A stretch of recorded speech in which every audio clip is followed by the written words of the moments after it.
Here I have Realme GT 2 Pro, and today I'm going to show you how to perform factory reset operation on this device.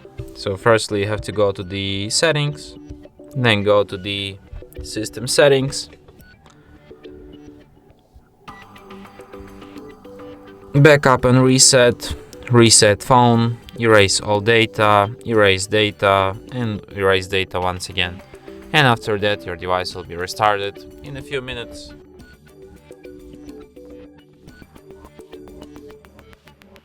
And that's it. Thanks for watching. If you find this tutorial useful, don't forget to hit that like button and subscribe to our channel.